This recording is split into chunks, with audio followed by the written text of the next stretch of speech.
मुसळधार पावसानं झोडपून काढलंय। मुसळधार पावसानं अंधेरी सबवे बंद करण्यात आलाय। अंधेरी सबवेत पाणी साचल्यानं वाहतूक ठप्प झाली आहे। अंधेरी सबवेजवळ प्रचंड वाहतूक कोंडी झाल्याचं चित्र पाहायला मिळतंय।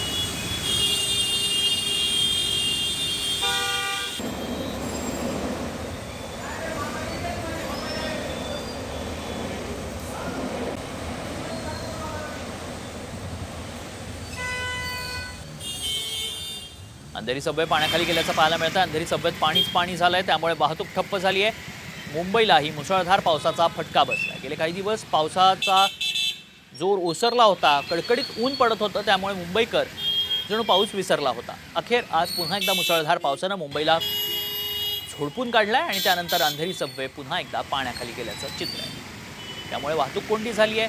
संध्याकाळी घरी परतणारा जो मुंबईकर आहे त्याला आता वाहतूक कोंडीचा सामना करावा लागतोय।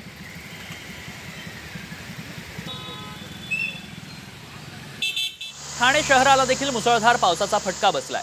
मुसळधार पावसानं वंदना सिनेमाजवळ पाणी साचलंय, त्यामुळे वाहन चालकांना प्रचंड मनस्तापाचा सामना करावा लागतोय। ठाण्यात सकाळपासूनच पावसानं जोर धरलाय, त्यामुळे सखल भागांमध्ये पाणी साचल्याचं पाहायला मिळालंय।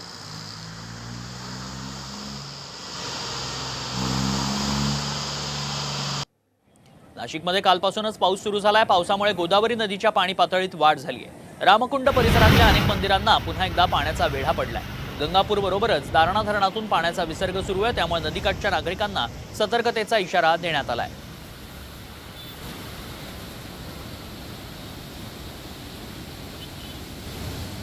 नाशिकमधील गंगापूर धरणाच्या पाणलोट क्षेत्रात कालपासून जोरदार पाऊस बरसतोय। संध्याकाळी 6 वाजता गंगापूर धरणातून 7413 क्युसेक्स इतका पाण्याचा विसर्ग करण्यात येणार आहे, त्यामुळे गोदाकाठच्या गावांना सतर्कतेचा इशारा देण्यात आलाय। सध्या दारणा धरणातून 2000 क्युसेक्स तर गंगापूर धरणातून 500 क्युसेक्स पाण्याचा विसर्ग सुरू आहे।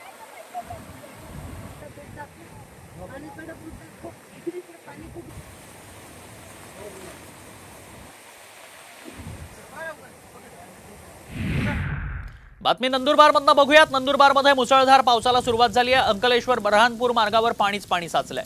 वरखेडी नदीनं धोक्याची पातळी ओलांडली आहे। नजीकच्या गावांना सतर्कतेचा इशारा त्यामुळेच देण्यात आलाय।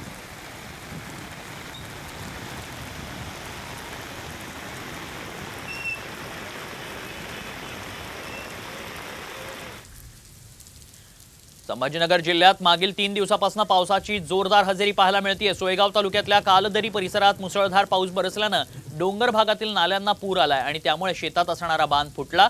मका पिकाच्या शेतातनं पाणी वाहू लागले। शेतात पाणी शिरल्यानं शेतांनाही नदीचं स्वरूप आलंय, तर दुसरीकडे कन्नड तालुक्यातही जोरदार पावसानं हजेरी लावल्यानं चापनेर देवपूळ परिसरातील तलाव ओव्हरफ्लो झाल्यानं अंजना नदीला मोठ्या प्रमाणात पूर आलाय।